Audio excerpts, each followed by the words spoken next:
Well, hello, everyone. This is Kenlin and the transmission for Gene Key 37.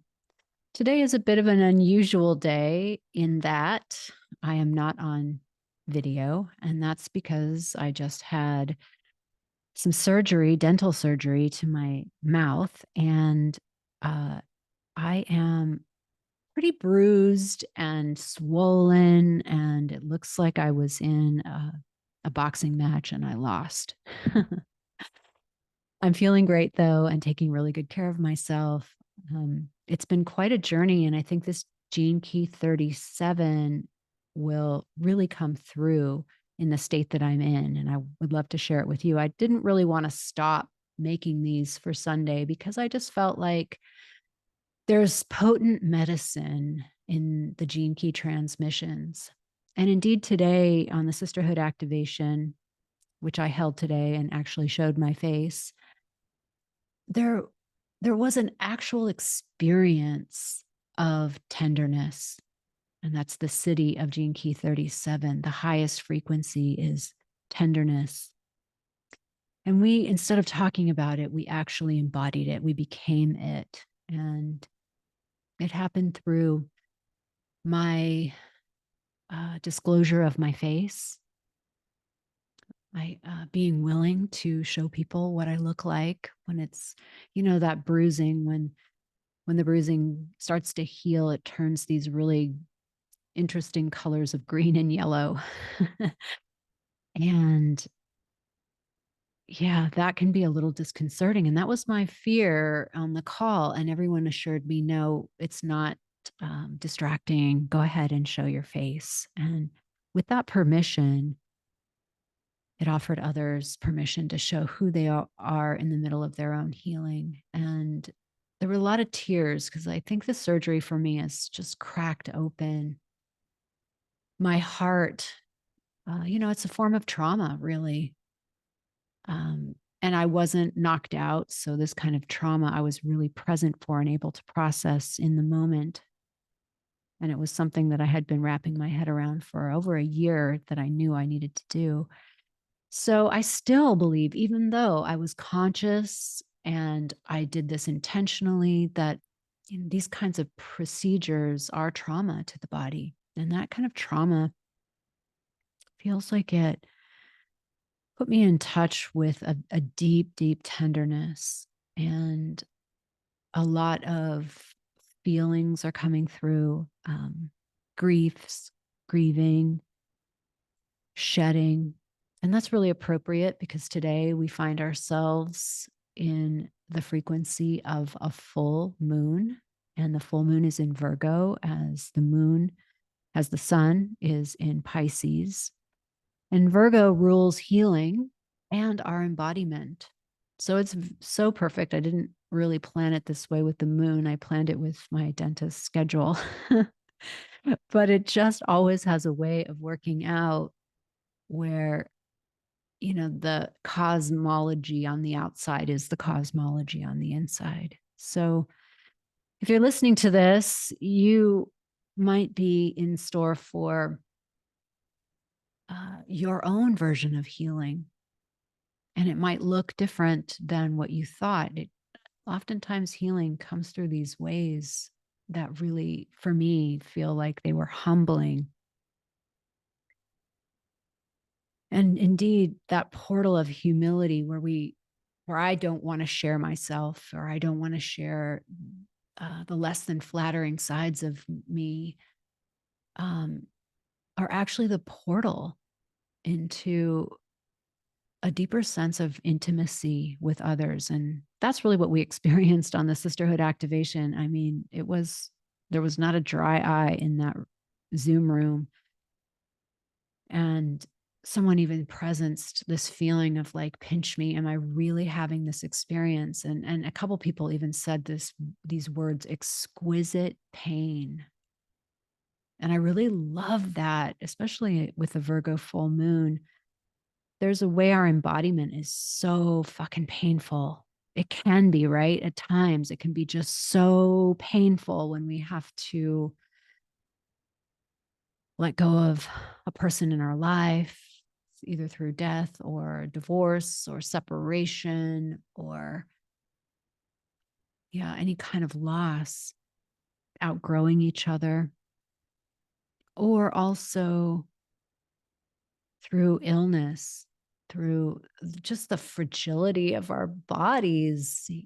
As my body ages, I really understand that it's so vulnerable. So many parts need to be replaced and and shored up. And I'm really, you know, not even, I'm probably over halfway of my lifespan, but our potential lifespan, the way that people are talking about how long people are going to live, I marvel at it because there's so much vulnerability in being a human in a body. And that vulnerability does go hand in hand with that tenderness. We have to feel our own vulnerability in order to feel that tenderness. So, this gene key, let's get to the gene key. It's called family alchemy. Really interesting. And it's a solar plexus gene key. So it's an emotional gene key, the shadow of weakness, the gift of equality, and the siddhi, the ultimate frequency of tenderness. So there's a few things about this gene key that are extraordinary. It's in the Ring of Divinity. So there you have already the presencing of where we're going and that divine mother, that experience of divine mother and her deep tenderness. We can forget that the whole quantum fabric is made of love. We really can forget that. I forget that. I remember having a Kundalini activation process experience, and I was going through the Bardo. And if you know what a Bardo is in the Tibetan Buddhism, the Bardo is the space in between lives. So your life on earth and the other realm after you pass, it's that space in between. And some say that this earthly realm is also a Bardo. So it's like a fractal. There's Bardos when we cross from here, and there's Bardos here. And I remember in that process of going through the Bardo, like a death process, like a death portal. And it's always appropriate to talk about this on a full moon. But there was one thing that came at the end, which was, and it's love. It's all love. And I just started laughing as I had gone through my, hand wringing dark night of the soul, grieving death portal. It was like, bam, and it's love. So let's not forget that what we're really talking about is that sense of falling into the arms of Divine Mother. So Gene Key 37 works with Gene Key 40. It's its programming partner, and also in the human design, it's part of the tribal agreements. So Gene Key 40 is its programming partner, is the opposite, and it really holds this frequency of divine will and the sense that we get to stay in our lane, and whenever we're out of our lane, we'll be in exhaustion. So you can see these tribal agreements, the ways that we make promises to other people that actually exhaust us. And some of these promises come from our conditioning, especially for the feminine. And that's really what I'm talking about here. As conditioned responses to stay safe. And that is part of the shadow frequency of 37. The way that the feminine has made herself submissive. And I suppose that is still in us, even though we're in a modern world. And I guess I shouldn't say suppose, but I find myself oftentimes in feeling more, I guess empowered, more in the masculine. There's like so much I can do, so much I can be. But I must realize that we come from a history of the feminine being truly suppressed, repressed, maligned, beaten, killed, for not only the gifts of the feminine, but for just being feminine. Been reading a lot of historical fiction lately, and what comes through so deeply in the works that I'm choosing to read is just the story of the feminine. And so, yes, we carry these codes, these old codes of suppression, repression, submission. And I know that they're in there, even though some of us, like me, went to law school or med school or engineering school. Some of the masculine professions, even the masculine professions themselves, have those codes, because the thing about it is it's not safe to be fully in the feminine. So we're reclaiming that. And that's what Gene Key 37 is about, is reclaiming the feminine. It doesn't mean we can't be doctors, lawyers, and engineers and all the things, government officials. It's a both and that is the divine union proposition. But really, we're here to reclaim the feminine. And so what does that mean to you? I think in our historical picture, it has meant weakness, which is the shadow. We've been the weaker sex. And so 37 is saying, there is a major mutation happening right now throughout humanity. And that mutation is flipping these poles, and the poles of the dominance of the masculine. And now what we're in the process of experiencing is the emergence of the feminine. Now, not to the exclusion of the masculine. I think now, after thousands of years of patriarchy, and prior to that, perhaps some matriarchal cultures, humanity is at the point where we want co-rule, divine union. But what that means is that the masculine must be in service to the feminine. And we must say that for ourselves. The masculine in ourselves gets to be in service to the feminine. And that's exciting and scary, because the masculine is directive. It knows what it wants. It knows where it's going. It points an arrow and shoots and goes for it. It can be controlling. It can be dominating as the shadow of those light energies. And so it feels like it's in charge. It feels like it's got this. Whether or not it does, it just feels like it's got this. And the feminine is emerging in a way where we are having to trust. So much trust has to happen now. We were presencing this on the sisterhood activation, that so much of the old is crumbling, and there's a deep knowing that we cannot go back. And yet, none of us really understand what we're going into.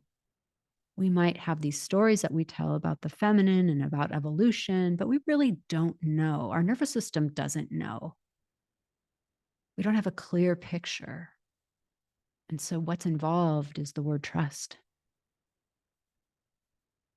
And I think after 2020, and I know from my Divine Feminine Summits, 2020, 2021, 2022, I feel like what I'm witnessing is the birth, the rebirth, the emergence of the feminine. And she is learning to trust that in herself, that intuitive guidance, to step into the unknown and to trust that the path will reveal itself.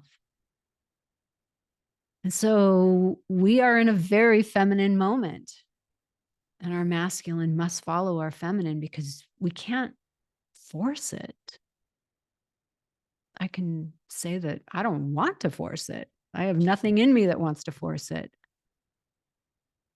And I know that those who haven't been on the path for very long may be very scared and want to force it, but the truth is we cannot. And all of our forcing will just come to a dog chasing its tail. So the feminine is emerging and she's leading. And as pioneers, we are leading. That's what that means. It means we are leading. And we're leading with our not knowing. We're leading with our intuition. We're leading with our tenderness. Oh, let's take a deep breath into that. And so, a few things to presence from the gene keys is this sentence of the 37th shadow is undergoing a major mutation throughout humanity that will only build in speed and frequency as we move beyond its old boundaries and definitions. It is because of this mutation that the entire social structure of our civilization is crumbling. So there you have it. And I think you already know it. It's already in your codes. So today on Sisterhood Activation, we did something which I invite you to do, and that is to tag and delete those codes, those old wounded messages around the feminine, the ways that our voice was silent, our ideas, our thoughts, our medicine, our bodies, our opinion about our bodies, our self-determination, our art, our dharma, our existence. And I say our because that collective DNA is inside of me and it's inside of you.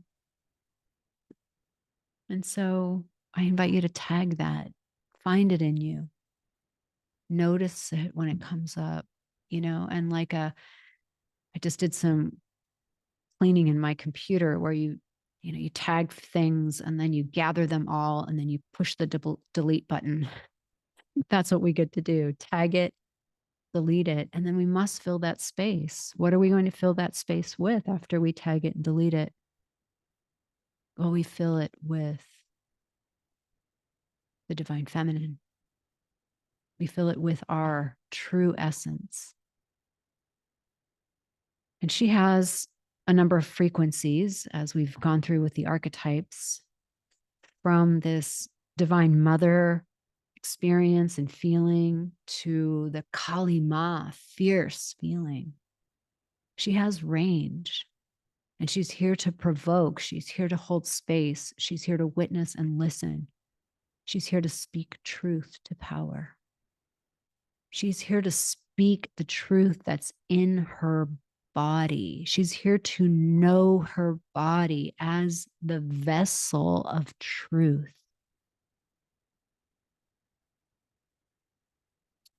This is it. This is the work. So the gift of equality is really this vision of a new family, a new way of being. As the old sloughs off, which can be very painful because we have our identities, we have our relationships, we have our livelihoods really attached to the old. But as they go, because there's no stopping it, we must let it go.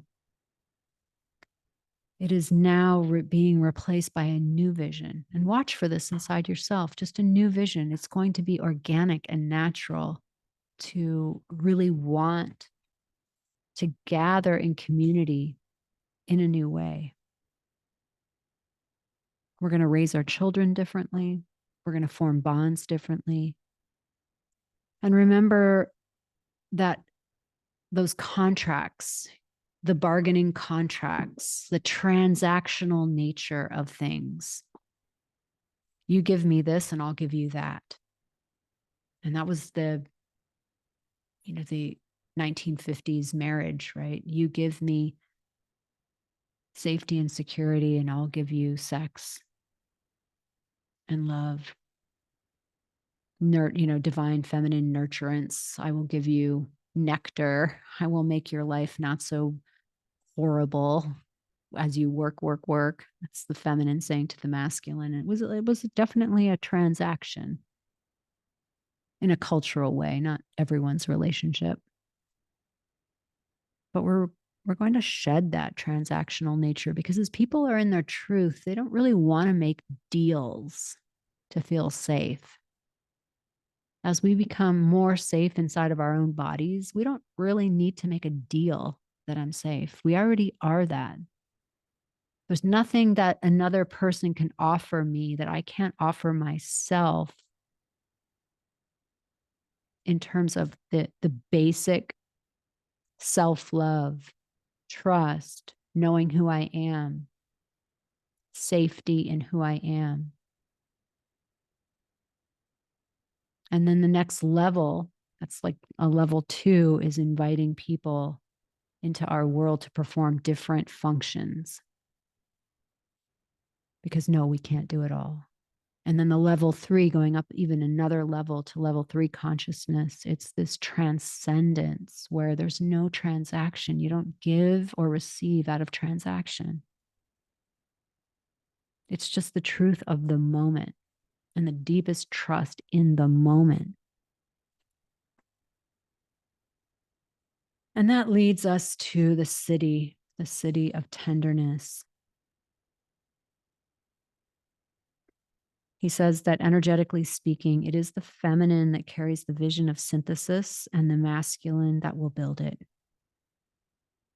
This is the generalized blueprint of future society in a world in which the masculine principle serves the feminine. It's a complete redefining of what family really means. In the future, family will no longer be an isolated tribal phenomenon, but a collective breath pattern that unites all human beings. As we are held in what he calls an awakened aura of this mystical union of divine feminine and divine masculine. He says, since tenderness is an energy devoid of tension or sexuality, it is, in fact, the transcendence of sexuality. So there's really so much here. And we really get to just feel into that metaphor of the bride and the bridegroom. And that's used in the Christian tradition, the bridegroom being Christ and the bride being the church, the people, and this mystical love affair through our hearts. And that's what the siddhi of tenderness evokes. It's a sacred union. It's a falling into the arms of the beloved. I think we can all use a little tenderness in this moment because that tenderness really humanizes us in an ironic way in the Ring of Divinity. It has that paradox of humanizing us, making us drop our defenses so that we can see that the other person is actually us looking back at ourselves. Like, how do we know what that person's day was like? How do we know what they just went through? They don't know what we just went through. So how do we know what they went through?